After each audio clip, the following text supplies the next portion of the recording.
Hello everyone, welcome to my channel. This is Priya Bhargav. Today we are going to do a subsection of Unit 4 Substance Induced Mood Disorder. Unit 4 is from Block 3 MPCE 011, that is second year of MAPC Clinical Psychology. So I had already covered some of its section in the previous video, which included the topic about substance induced mood disorder, psychotic substance and levels of involvement, and diagnostic features of substance induced mood disorder. This I have already done. Now today we are going to do about substances and accompanying psychiatric symptoms. That means ये portion हो जाएगा अपना यहाँ से, जो मैं pink से highlight कर रही हूँ, ये हम आज कवर करने जा रहे हैं. सो जितने भी वीडियोस रिलेटेड चैप्टर के हैं उनके लिंक्स आपको डिस्क्रिप्शन सेक्शन में मिल जाएंगे. सो एक यूनिट से रिलेटेड वीडियोस का लिंक आपको डिस्क्रिप्शन सेक्शन में मिल जाता है. So you can just go through it and check it. So before I start, I would like to request you guys to subscribe to my channel. Press the notification bell so that you get update about the videos whenever I am posting the videos. I'm trying to be regular, but sometimes circumstances comes that I am not regular, and that is a very rare time when it doesn't happen. Otherwise, videos are coming regularly. So let us start with today's topic. Today's topic would be a bigger one since it has got a lot many things. So let us start with today's topic. I hope my videos are useful to you and you are liking these videos. So the today's topic is substances and accompanying psychiatric symptoms. So ऐसे कौन से substances है जिससे psychiatric symptoms आते हैं और जिनसे कुछ ओवर द टॉप फील होने लगता है लोगों को. सो फर्स्ट कैटेगरी है जिसे हम डिप्रेसेंट की कैटेगरी में देखते हैं. डिप्रेसेंट्स कौन क्या होते हैं? नाम से ही जैसे आपको पता चल रहा है ये डिप्रेस करता है, लेकिन किसको डिप्रेस करता है? ये डिप्रेस करता है सेंट्रल नर्वस सिस्टम को, यानी कि सेंट्रल नर्वस सिस्टम यानी कि हमारा ब्रेन, स्पाइनल कॉर्ड. ये ब्रेन एंड स्पाइनल कॉर्ड और जो नर्व्स हैं उनकी एक्टिविटीज़ को ये डिक्रीज कर देता है. That is why its name is depressant. So इसका प्रिंसिपल इफेक्ट जो होता है वो होता है इनके फिजियोलॉजिकल जो अराउजल है वो उसका लेवल कम हो जाता है और ये इंसान को रिलैक्स करते हैं. सो उनके नाम से पता चल रहा है डिप्रेशन मतलब अराउजल्स को डिप्रेस करना. जो कॉमनली यूज डिप्रेसेंट्स हैं उनमें आएगा अल्कोहल और दूसरा आएगा सीडेटिव, हिप्नोटिक एंड एंग्जियोलिटिक सब्सटेंसेस. ये वाले इस कैटेगरी के हैं. जैसे कि आप इंडेक्स में भी चेक कर सकते हैं. अगर आपको नहीं समझ आ रहा कौन किसकी सब कैटेगरी में है तो आप यहाँ पे ये नंबर्स देख सकते हैं. ये देखिए नंबर क्या डाला है, 42.3.1 एंड यहाँ पे भी 42.3.1.1. तो ये जो एक्स्ट्रा वन लगा है मतलब ये अल्कोहल वाला सेक्शन इसका सब कैटेगरी है. सो आपको इस तरह से आइडेंटिफाई कर लेना है किसका कैसे है. Now coming to first depressant, that is alcohol. जो अल्कोहल है ये डिप्रेसेंट है जैसे कि नाम से हमने पहले ही पढ़ा है, और इसका इनिशियल इफेक्ट होता है स्टिमुलेशन. ये स्टिमुलेट करता है. क्रॉनिक अब्यूज़ अगर कर लिया जाए अल्कोहल का, मतलब बहुत ज़्यादा एक्सेसिव ले लिया जाए, तो ये सिग्निफिकेंट डिप्रेशन कॉज करता है. और इसके जो सिम्टम्स होते हैं वो मेजर डिप्रेशन से अलग नहीं होते. यानी मेजर डिप्रेशन में जैसे सिम्टम होते हैं वैसे ही सिम्टम ज़्यादा अल्कोहल कंज्यूम करने में नज़र आता है. जो पेशेंट्स होते हैं जिनमें डिप्रेसिव डिसऑर्डर होते हैं और वो भी किस वजह से हो रहा है, अल्कोहल की डिपेंडेंस की वजह से हो रहा है. यानी कि ऐसे लोग जो अल्कोहल बहुत सारा कंज्यूम करते हैं और उनको डिप्रेसिव डिसऑर्डर हो गया है, और ये हमें 2 to 4 वीक्स तक बिना अल्कोहल के जब हम उसको मॉनिटर करते हैं तब हमें दिखाई देता है ये सिम्टम. यानी इसको मैं थोड़ा सा रिफ्रेम करूँ सेंटेंस को. इसका मतलब ये है कि अगर हम अल्कोहल डिपेंडेंस जिस इंसान की है उस पेशेंट को हम 2 से 4 हफ्तों तक अल्कोहल नहीं देते हैं तो उसमें आप डिप्रेसिव डिसऑर्डर्स देखेंगे. और मोर देन 50% ऐसे होंगे जिनमें सिम्टम्स कंप्लीटली चले जाएंगे अगर हमने ऐसा किया कि 2 से 4 हफ्ते उनका अल्कोहल कंजम्पशन स्टॉप कर दिया. और कोई ज़्यादा हमें कुछ डिप्रेसिव सिम्टम्स देखने के लिए आगे भी नहीं मिलेगा कभी भी, ना ही हमें कुछ ट्रीटमेंट की ज़रूरत पड़ेगी ऐसे पेशेंट के साथ. लेकिन कुछ ऐसे पेशेंट भी हैं जिनकी अल्कोहल डिपेंडेंस है, वो वो सीवियर सिम्टम्स भी शो करते हैं और उनका जो डिप्रेसिव सिंड्रोम है वो कितनी भी कोशिश करने के बाद भी बना रहता है, तो तब इनके ऊपर एडिशनल ट्रीटमेंट हमें करना पड़ता है इनके साथ। मॉडरेट टू हैवी कंजम्पशन जो लोग करते हैं अल्कोहल का, उनमें आप यूफोरिया देखेंगे, मतलब कि हम उछल कूद मस्ती एंड बहुत ज़्यादा एक्स्ट्रा एनर्जी हो जाना। मूड लेबिलिटी देखेंगे, मूड में स्विच होगा इसका इनका मूड, कभी मूड शांत होगा, कभी डिप्रेस होगा, कभी खुश होगा, मतलब इस तरह से मूड वेरी करेगा, उसको बोलते हैं मूड लेबिलिटी। इनके इम्पल्स कंट्रोल कम हो जाएंगे जो मॉडरेट से हैवी कंजम्पशन करते हैं अल्कोहल का, और सोशल कॉन्फिडेंस बहुत ज़्यादा बढ़ जाएगा जिसको हम गेटिंग हाई कहते हैं। सो जो इनके सिम्टम्स होंगे वो हाइपोमानिया की तरह होंगे, हाइपोमैनिक की सिम्टम्स माने जाएंगे इनके अंदर। और नेक्स्ट डे अगर इन्हीं को जिन्होंने मॉडरेट टू हैवी कंजम्पशन किया है अल्कोहल का, नेक्स्ट डे अगर आप देखेंगे तो इनको माइल्ड फटीग दिखाई देगी, मतलब थकान सा, बदन टूटता सा इस तरह का महसूस होगा। नौशिया मतलब वॉमिटिंग सेंसेशन, एंड डिस्फोरिया यानी कि हैंगओवर, जो हेडेक वगैरह होता है ड्रिंक करने के नेक्स्ट डे, वो उसको डिस्फोरिया कहते हैं। तो डिस्फोरिया वगैरह देखने के लिए आपको मिलेगा।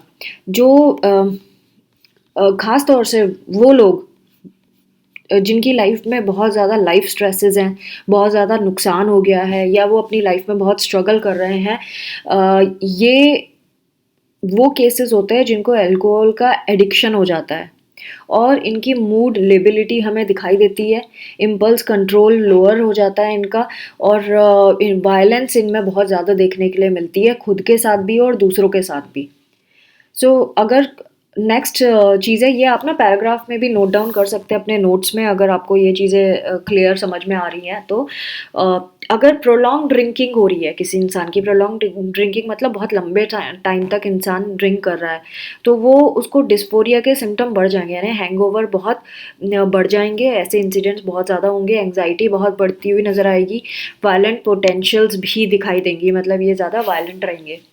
जो सिम्टम्स हैं अल्कोहल विड्रॉल के, उसमें क्या होता है, यानी इन्होंने कैटेगरी करी है, जो माइल्ड से मॉडरेट लेता है उसके साथ क्या होता है, मॉडरेट से हैवी जो लेता है उसके साथ क्या होता है, जिनकी लाइफ में स्ट्रेसर्स हैं उनके साथ क्या रहता है, जो लंबे टाइम तक ड्रिंक करते हैं उनके साथ क्या होता है, और अब वो लोग जिनका अल्कोहल जिन्होंने छोड़ने की कोशिश करी है उनके साथ क्या होगा। उनमें एजिटेशन नज़र आएगा, एंग्जाइटी नज़र आएगा, ट्रेमर्स मतलब कांपना, हाथ पैर कांपना वैसा नज़र आएगा, मलेज नज़र आएगा, मलेज मतलब बीमार जैसा फील करना, ऐसा लगना कि कुछ करने की हिम्मत नहीं है ऐसा लगेगा। हाइपर रिफ्लैक्सिया मतलब कि रिफ्लैक्सेस उनके ज़्यादा बड़े हुए नज़र आएंगे, पैर पैर झन्नाना, पैर झटके मारना, हाथ झटके मारना, इस तरह के कुछ अटैक्स। एंड ट्रैकीकार्डिया मतलब रैपिड हार्ट बीट बहुत तेज़ चलने लगते हैं, उसको ट्रैकीकार्डिया कहते हैं। ब्लड प्रेशर इंक्रीज दिखाई देगा, स्वेटिंग दिखाई देगी, इंसोम्निया मतलब नींद नहीं आएगी, सोएंगे नहीं ये, नौशिया वॉमिटिंग जैसा फील करेंगे, डिस्टॉर्शंस होंगे परसेप्शन में, यानी कि परसेप्चुअल डिस्टॉर्शंस मतलब जो है नहीं वो भी उनको समझ में आएगा और दिखाई भी देगा। ऐसी चीज़ें वो देखेंगे।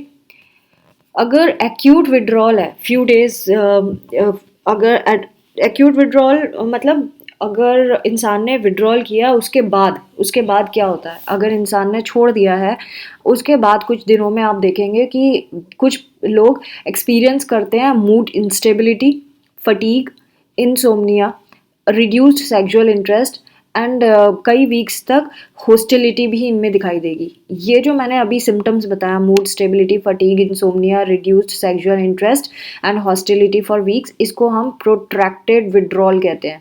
ये प्रोट्रैक्टेड विड्रॉल टर्म आप अच्छे से ध्यान रखिए क्या है, क्योंकि ये आगे जाके भी कुछ जब हम आगे प्रोसीड करेंगे उसमें भी ये टर्म्स आने वाले हैं, इसीलिए आपको ये ध्यान में रखना है इनके मीनिंग क्या होते हैं।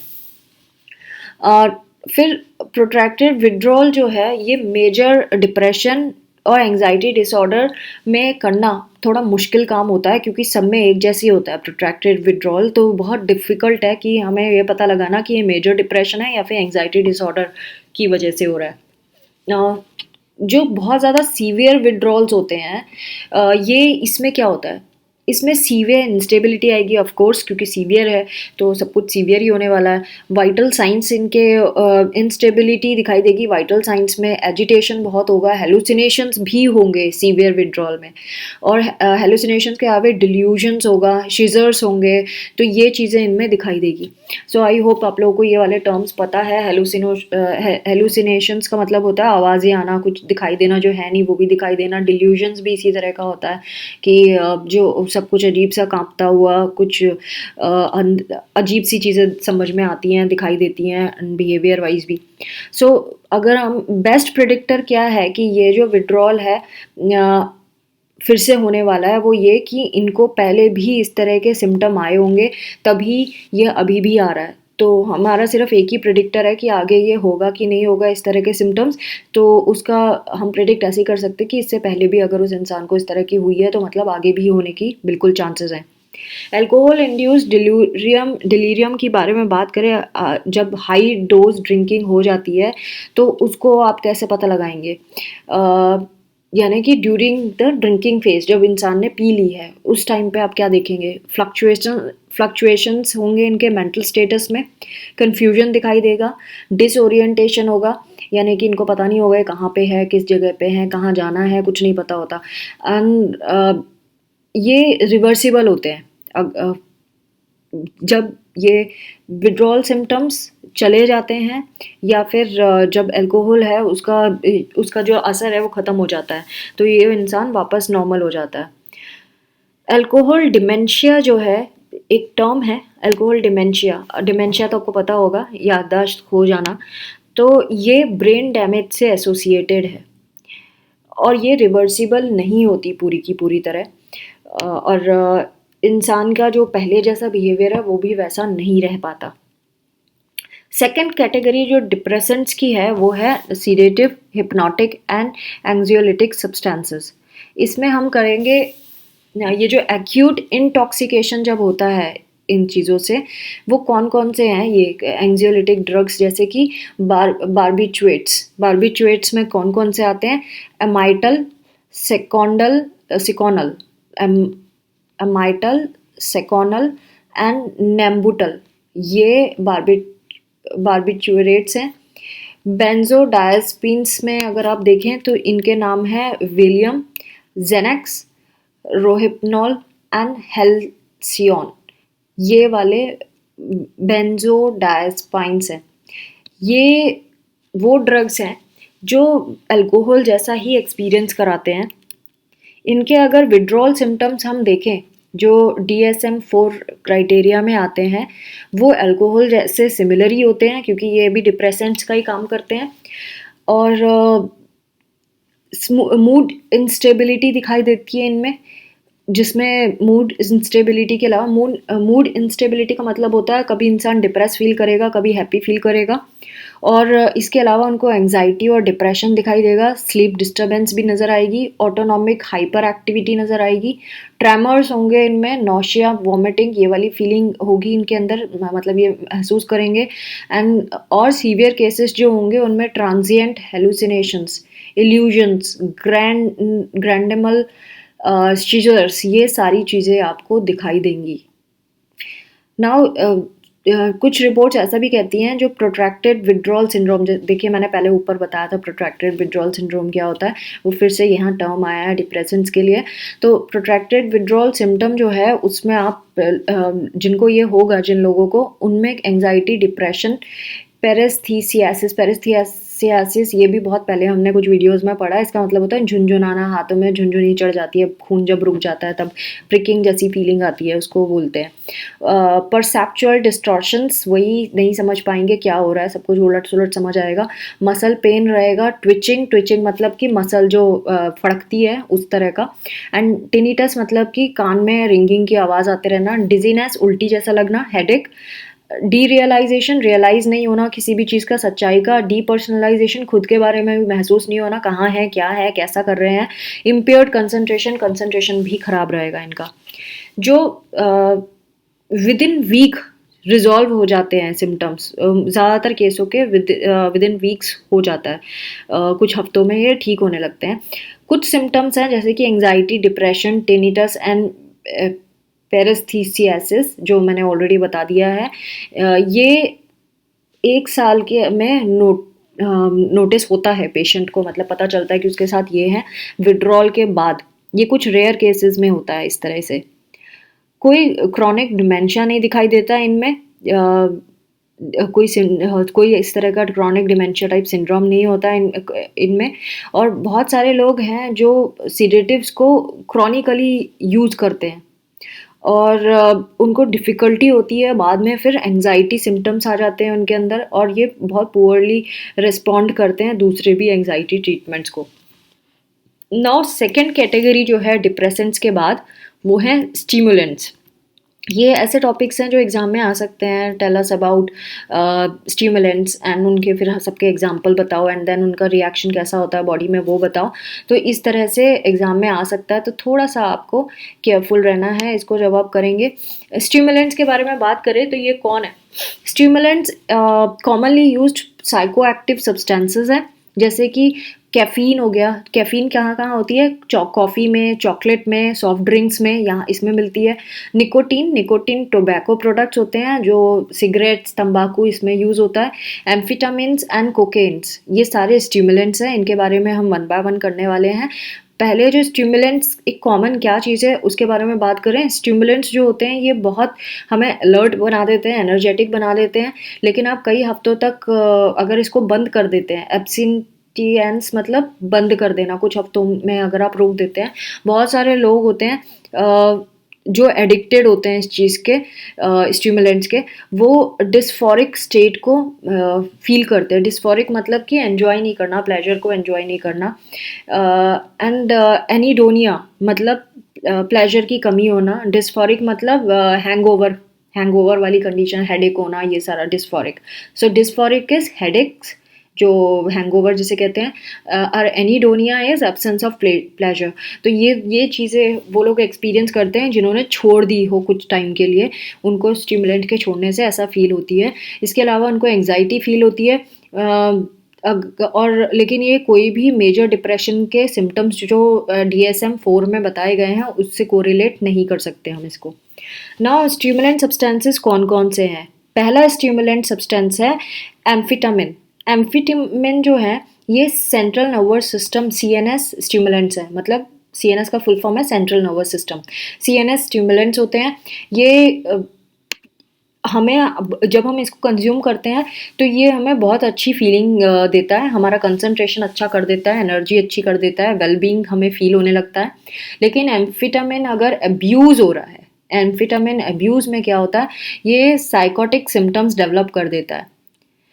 अगर एम्फिटामिन लो डोज में दिया जाता है तो ये बहुत इंसान इलेटेड फील करता है, बहुत खुश फील करता है, और इसकी फटीग रिड्यूस हो जाती है, इसका विगर बढ़ जाता है।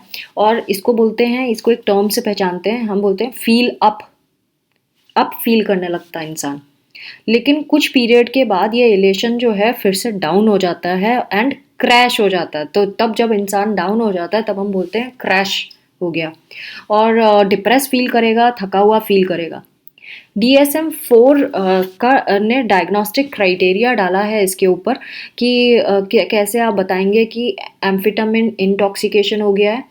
सो इसमें आप बिहेवियरल सिम्टम्स देखेंगे, सिग्निफिकेंट बिहेवियरल सिम्टम्स मतलब इंसान जो नॉर्मली बिहेव करता है उससे हट के बिहेव करेगा, जैसे कि यूफोरिया उसको होगा, ये ब्लंटिंग भी दिखाई देगी उनमें, सोशियबिलिटी में चेंजेस नज़र आएंगे, इंटरपर्सनल सेंसिटिविटी दिखाई देगी, anxiety, tension, anger, stereotype behaviours समझ में आएंगे, जजमेंट इम्पेयर्ड हो जाएगा, सोशल और ऑक्यूपेशनल फंक्शनिंग भी इम्पेयर्ड हो जाएगी इनकी।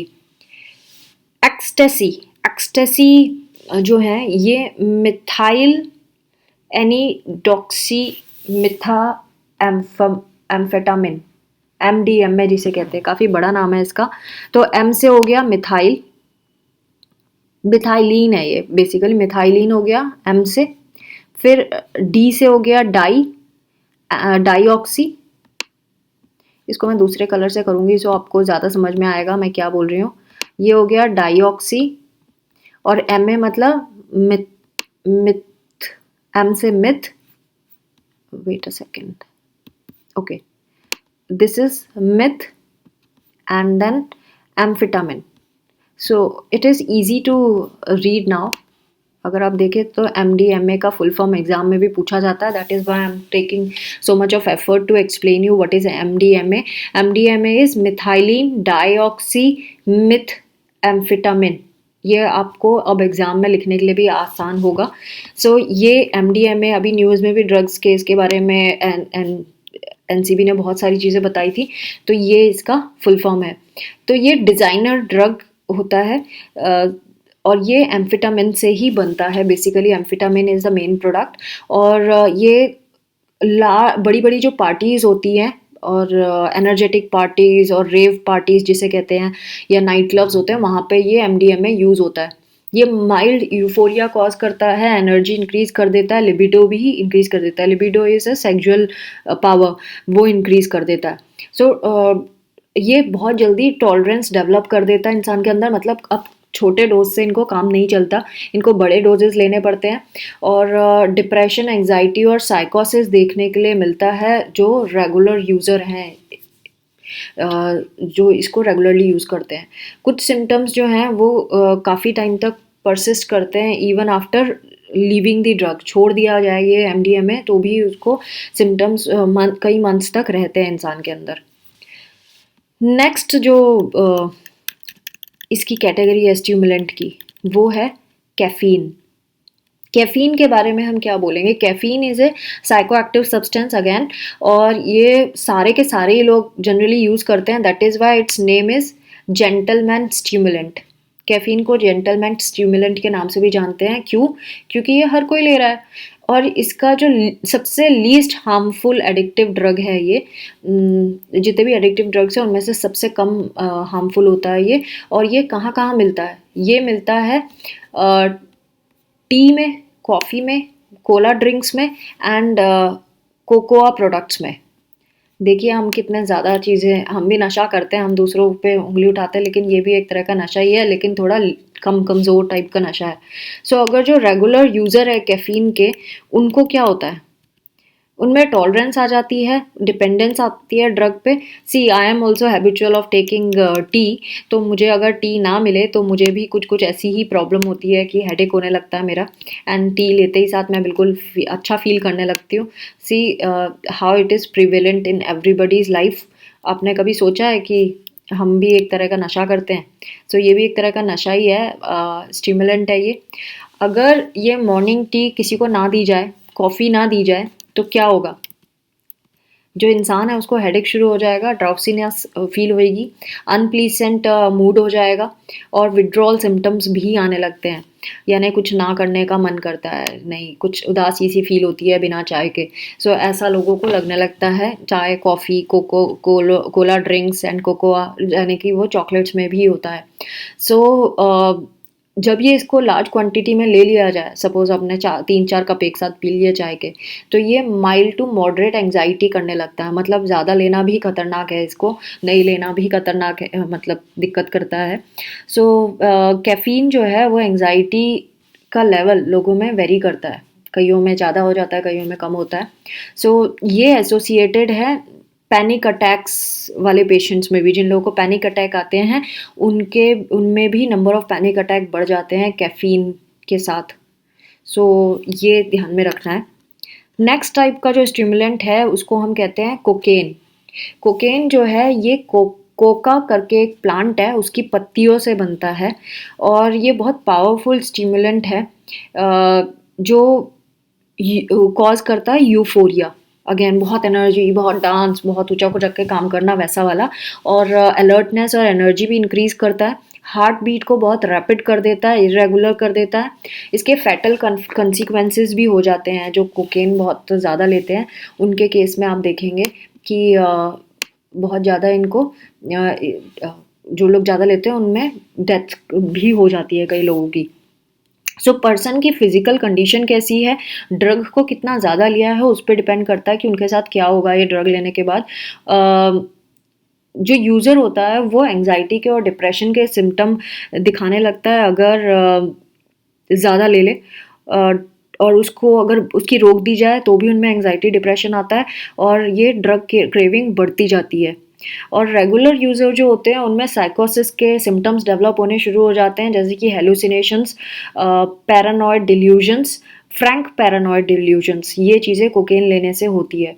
सो साइकेट्रिक प्रेजेंटेशन जो है ये भी दिखाई देती है उनके अंदर, यानी कि साइकेट्रिस्ट को पागल वाले हरकतें, मतलब जो कोई पागल हो जाए वो कैसी हरकतें करता है वैसी उसी तरह की ये हरकतें करने लगते हैं। और अगर क्रॉनिक एम्फेटामिन अब्यूज़ करेगा पेशेंट तो उसमें ये चीज़ें दिखाई देंगी। नाउ नेक्स्ट टाइप का of stimulant is nicotine. Nicotine जो है, निकोटीन से जिस पे जो भी क्लाइंट डिपेंडेंट है निकोटीन में, वो एक्सपीरियंस करता है डिप्रेशन। जो लोग एडिक्टेड नहीं है उनके कंपैरिजन में ये निकोटीन एडिक्टेड ज़्यादा डिप्रेशन फील करते हैं। क्लाइंट जो है जब निकोटीन यूज़ करता है अपने मूड को रेगुलेट करने के लिए करता है। आपने देखा होगा ये फिल्मों में भी दिखाते हैं, स्मोक कर रहा है इंसान तो ये निकोटीन वही है। सिगरेट स्मोकिंग वगैरह में बहुत सारे लोग जो है जब स्मोकिंग क्विट करते हैं तो उनको इसकी क्रेविंग होती है, उनको डिप्रेसिव सिम्टम्स आते हैं तरह तरह के, क्योंकि उन्होंने वो छोड़ने की कोशिश की है निकोटीन। और यही सिम्टम्स दोनों, क्रेविंग और डिप्रेसिव सिम्टम्स दोनों चले जाते हैं जब निकोटीन यूज़ इंसान फिर से शुरू कर देता है करना। माइल्ड टू मॉडरेट अगर इंटॉक्सिकेशन है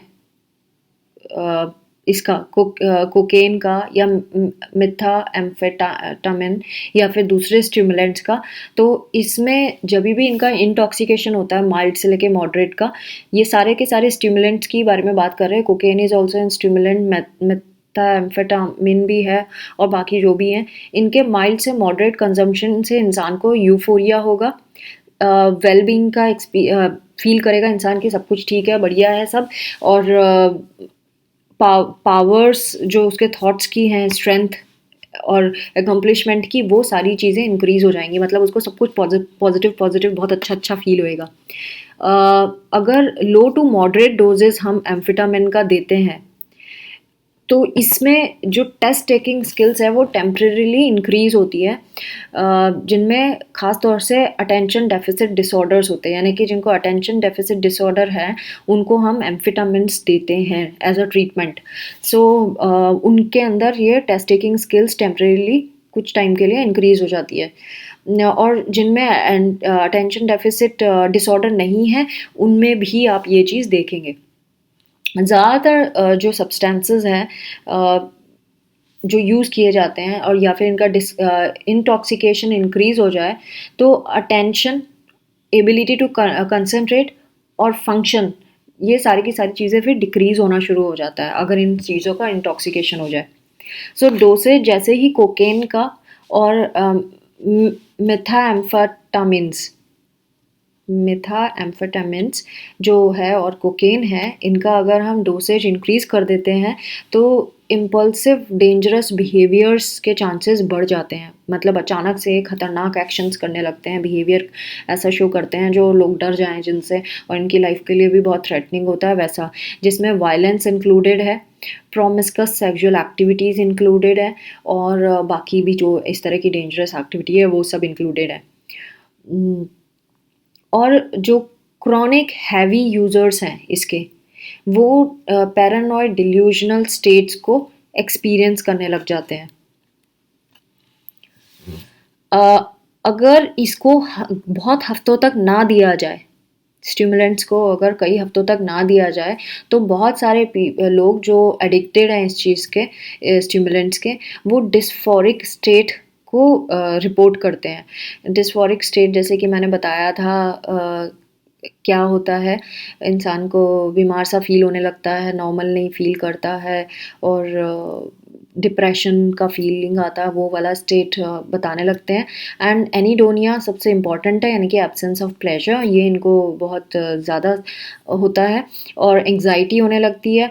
और कुछ ऐसे सिम्टम्स भी हम देख सकते हैं जो सीवियरिटी क्राइटेरिया में आते हैं, जिसको DSM-4 ने बताया। मेजर डिप्रेशन में जो सीवियरिटी क्राइटेरिया है उसमें ये मीट नहीं करेंगे।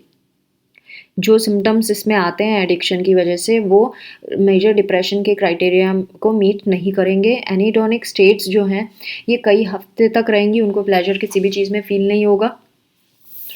हैवी और लॉन्ग टर्म एम्फेटामिन यूज़ अगर करते हैं तो ये लॉन्ग टर्म चेंजेस कॉज करता है ब्रेन के फंक्शनल स्ट्रक्चर्स में, और लॉन्ग टर्म प्रॉब्लम्स होती हैं उसके साथ, जैसे कि कंसंट्रेशन में प्रॉब्लम आने लगती है, मेमोरी में, और साइकोटिक सिम्टम्स भी देखने के लिए मिलते हैं।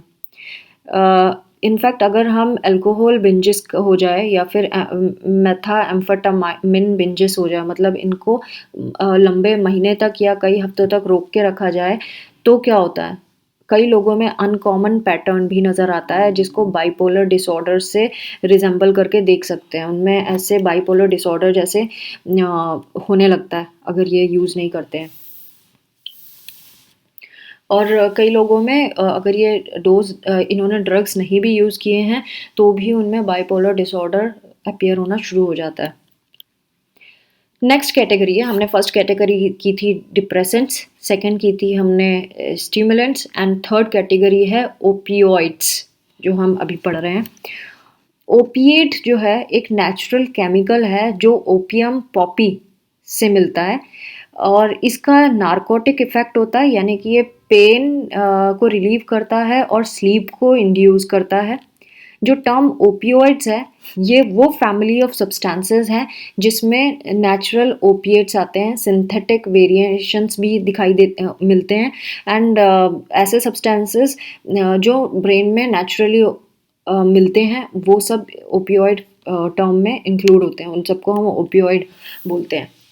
सो मॉर्फिन, कोडीन, हीरोइन, ये ओपियम पॉपीज से निकलता है। ओपियम पॉपीज जैसे मैंने बताया ये एक प्लांट है।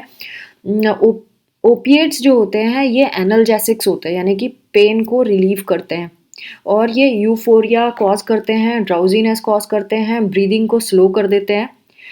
ओपियोइड इंटॉक्सिकेशन जो है अगर हो जाए तब क्या होता है, इंटेंस यूफोरिया आपको देखने के लिए मिलेगा और इंटेंस वेलबींग की फीलिंग आएगी जिसने भी इंटॉक्सिकेशन हो गया जिसके अंदर, यानी एक्स्ट्रा ले लिया। सो अगर इसका विड्रॉल किया जाए, इसको रोक दिया जाए, ना दिया जाए, सो विड्रॉल करने से इनमें एजिटेशन दिखाई देगा लोगों में, बॉडी एक होगा बहुत ज़्यादा, गैस्ट्रो इंटेस्टाइनल सिम्टम्स दिखाई देंगे, डिस्फोरिया होगा, एंड देन क्रेविंग होगी कि ज़्यादा और ओपियोइड लिया जाए। जो विड्रॉल जब होता है, वेट अ सेकेंड, विड्रॉल जो होता है वो वेरी करता है, इनके जो सिम्टम्स है पर्सन टू पर्सन वेरी करेगा। कुछ लोग जो होंगे वो एक्यूटली एंशियस होंगे, मतलब छोटे टाइम के लिए एंशियस होंगे, छोटे टाइम के लिए एजिटेटेड होंगे। जो बाकी लोग होंगे हो सकता है दूसरों को ऐसा भी हो कि वो डिप्रेशन और एनीडोनिया फील करें। सो अगर इनका एब्सटेंशियंस हुआ गया, एब्सेंटियंस मतलब कि थोड़े टाइम के लिए हमने बंद कर दिया इनको, तो इनमें एंजाइटी दिखाई देगी, डिप्रेशन दिखाई देगा, स्लीप डिस्टर्बेंस दिखाई देगा, और ये कई हफ्तों तक चल सकता है। प्रोट्रैक्टेड विड्रॉल सिंड्रोम इनमें देखा जा सकता है।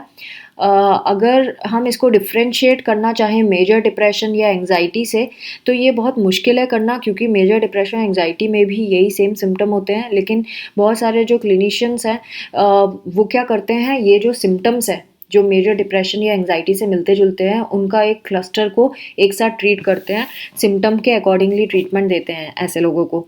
जो ओपियोइड डिपेंडेंट हो जाते हैं वो अगर एब्सेंटियंस को ट्राई करें तब क्या होता है, इनके जो विड्रॉल सिम्टम्स होते हैं ये इतने पावरफुल हो जाते हैं कि रिलैप्स होना शुरू हो जाता है।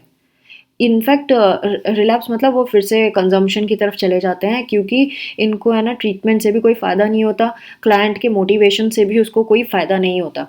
सो जो ओपियोइड रिप्लेसमेंट थेरेपी भी कभी कभी हमें देना पड़ता है इन पेशेंट्स को, जो बहुत नेसेसरी हो जाती है इसलिए देना पड़ता है, और ये लाइफ सेविंग भी होती है, that is the main reason. तो क्या क्या हम ओपियोइड का रिप्लेसमेंट कौन कौन सी मेडिसिन है, मिथाडोन एंड सबॉक्सोन, ये मेडिसिन हैं जो दी जाती हैं उसको रिप्लेसमेंट के तौर पे। अगर एटिपिकल ओपियोइड विड्रॉल सिंड्रोम है तो इसमें डिलीरियम होता है। जो मेथाडोन का अचानक से हम देना अगर बंद कर दें, मेथाडोन इज़ अ मेडिसिन है ना, अभी हमने जैसे मैंने बताया ओपियोइड की रिप्लेसमेंट में हमें मेडिसिन देनी पड़ती है, थेरेपी देनी पड़ती है, तो हम मेथाडोन देते हैं। अगर मान लो हमने मेथाडोन बंद कर दी तब क्या होगा, अचानक से बंद कर दी तो उसको डिलीरियम होना शुरू हो जाएगा, यानी कि उसको फिर से वही अजीब से हेलुसिनेशंस, आवाज़ें और एंग्जाइटी, ये सारे सिम्टम्स उसमें आने लगेंगे। ऐसे जो क्लाइंट है इनका ऑटोनॉमिक सिम्टम्स जो हैं वो टिपिकली ओपियोइड विड्रॉल के टाइम पे दिखाई देते हैं। अगर ओपियोइड का लॉन्ग टर्म यूज़ करता है कोई इंसान तो ये मॉडरेट टू सीवियर डिप्रेशन में भी लेके जा सकता है इंसान को। Now coming to fourth category, अब मैं फिर से एक बार आपको रिकॉल करा दूं। फर्स्ट कैटेगरी डिप्रेसेंट्स की थी, सेकंड अपनी कौन सी थी, सेकंड थी अपनी स्टिमुलेंट्स की, थर्ड थी ओपियोइड्स एंड फोर्थ है हेलुसिनोजेंस। जो फोर्थ कैटेगरी है हेलुसिनोजेंस की, हेलुसिनोजेंस जो होते हैं ये वो सब्सटेंसेस है जो हेलुसिनेशन के डिसऑर्डर को कॉज करते हैं। यहाँ पे हेलुसिनेशन लिखना था, सो ये इन्होंने शायद यहाँ स्पेलिंग गलत कर दी है। तो ये जो हेलुसिनोजेंस होते हैं ये वो सब्सटेंसेस हैं जो हेलुसिनोजन यूज डिसऑर्डर कॉज कर देते हैं। इनका जो इंजेक्शन होता है इन सब्सटेंसेस का, ये अलग अलग तरीके से यूज़र परसीव करता है वर्ल्ड में। और जब इसका ये सब्सटेंस इंजेस्ट कर लेता है इंसान तो उसको तरह तरह का चीज़ें एक्सपीरियंस होती हैं, जैसे कि sight, sound, feeling, taste, smell, इन सब में डिस्टॉर्शंस हो जाते हैं। यानी उसको दिखाई कुछ और देने लगता है, सुनाई कुछ और देने लगता है, उसको फील कुछ और होता है, टेस्ट कुछ और हो जाता है, स्मेल कुछ और आती है। तो इस तरह की चीज़ें आने लगती हैं जब हेलुसिनोजेंस ये लेते हैं। और विजुअल डिस्टॉर्शंस होने लगते हैं, कुछ कुछ चीज़ें दिखाई देती हैं। एंड फ्रैंक हेलुसिनेशंस होते हैं। तो फ्रैंक हेलुसिनेशंस मतलब जो है नहीं वो भी दिखाई देता है, कुछ नहीं है उसको भी वो असली समझने लगता है, इस तरह की चीज़ें। तो कुछ लोग हैं जो हेलुसिनोजेंस का जब यूज़ करते हैं तो डिस्टॉर्शंस इतना ज़्यादा हो जाता है कि उनको टाइम और डीपोलराइजेशन की फीलिंग आनी शुरू हो जाती है। टाइम का सेंस नहीं रहता और डीपोलराइजेशन की फीलिंग आने लगती है। जो हेलुसिनोजेंस होते हैं इनमें ये ड्रग इंड्यूस्ड पैनिक, पैरानोइया और डिल्यूशनल स्टेट्स जो है ये हेलुसिनेशंस के साथ देखी जा सकती हैं। जो हेलुसिनेशंस होते हैं ये ज़्यादा विजुअल होते हैं, मतलब इन्हें कलर और शेड्स में ज़्यादा दिखाई देता है। हेलुसिनेशन जब होते हैं तो विजुअल होते हैं, दिखने वाले होते हैं। लेकिन जब शिज़ोफ्रेनिक हेलुसिनेशंस होते हैं तो वो ज़्यादातर ऑडिटरी होते हैं ना, वॉइसेस से रिलेटेड होते हैं। जब स्टेट ऑफ इंटॉक्सिकेशन होता है उसको हम बोलते हैं हेलुसिनोसिस। जब इंसान इन हेलुसिनोजेंस का इंटॉक्सिकेशन इनमें हो जाता है तो हेलुसिनोसिस माना जाता है। इस टर्म को यूज़ करते हैं हम। और इसके जो फीचर्स हैं वो साइकोटिक डिसऑर्डर्स होते हैं। कॉमन जो फीचर होगा वो साइकोटिक डिसऑर्डर होगा और कुछ में मूड डिसऑर्डर्स भी देखने के लिए मिलेंगे। इसका एक एग्जाम्पल है हेलुसिनोजन का, वो है मैरीजुआना। मैरीजुआना के बारे में हम करेंगे। And this is the last topic of today's video. It is a quite long one and I have got a dry throat, so I have difficulty in speaking right now. But somehow I have to finish this video today. Let us do marijuana, which is a hallucinogen. Hallucinogen category का ये drug है और ये cannabis और hemp plant जो होता है उसका ड्राइड पार्ट है। जो कैनाबिस होता है ये वाइल्ड में, मतलब जंगलों में ग्रो किया जाता है, ट्रॉपिकल एंड टेम्परेट रीजन्स जो हैं वर्ल्ड के वहाँ पे। और इसीलिए इसका एक नाम पड़ा है वीड। वीड बहुत कॉमन नेम है मैरिजुआना का, जो आजकल तो शहरों की गलियों में बच्चे ऐसे ही कॉमनली वीड ले लेते हैं एंजॉय करने के लिए। और इसका क्यों लिया जाता है, ऐसा है क्या इसमें? इसमें सीडेटिव इफेक्ट होता है, साइकोडेलिक प्रॉपर्टीज़ होती हैं इसमें, और ये तरह तरह के मूड रिलेटेड इफ़ेक्ट्स भी प्रोड्यूस करता है इंसान में।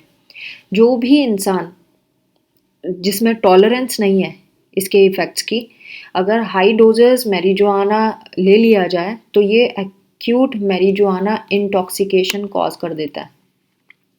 अगर ऐसे लोगों में जिनमें टॉलरेंस नहीं है उनको तो बड़ी दिक्कत आने वाली है इसको लेने से।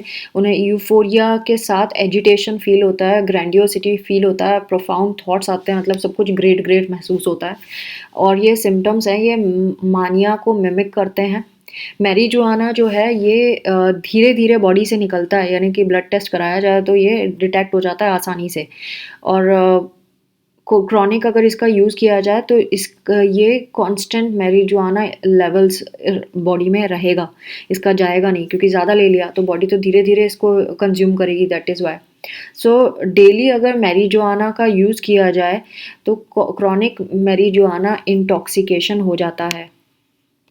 डेली जो मैरिजुआना लेते हैं उनको क्रॉनिक मैरिजुआना इंटॉक्सिकेशन हो जाता है।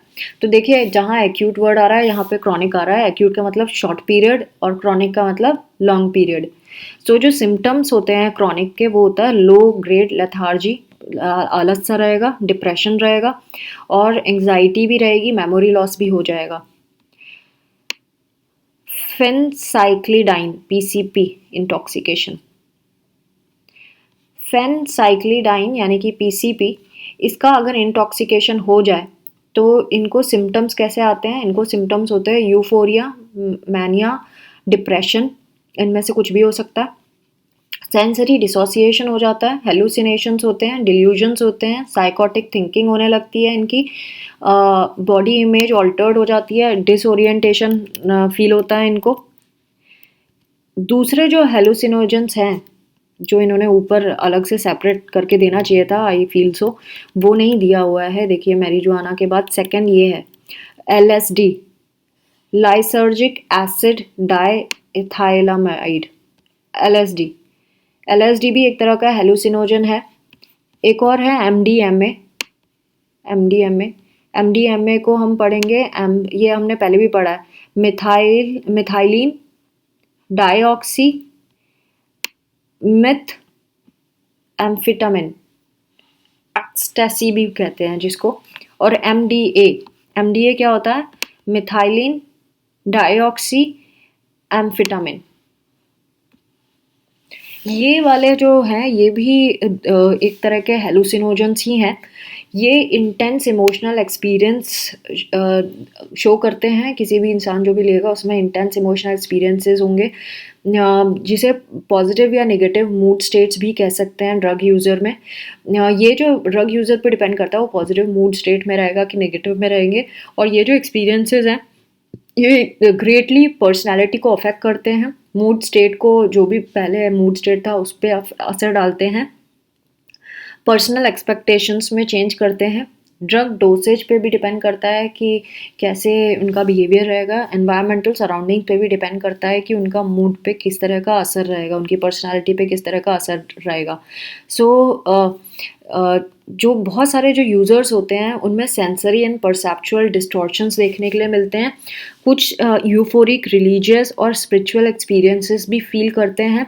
जो साइकोटिक एपिसोड्स होते हैं या फिर मैनिक एपिसोड्स होते हैं उससे बहुत रिजेंबल करते हैं जब वो इस तरह का फील करते हैं। इनमें इंट्रोस्पेक्टिव एक्सपीरियंस होने लगता है और बहुत ज़्यादा अंदर तक उनको परेशान करता है। जब ये ऐसी चीज़ें आती हैं तो उनको अंदर तक हिला के रख देता है इसका जोश, और डिप्रेशन के सिम्टम्स भी ये कॉज कर देता है।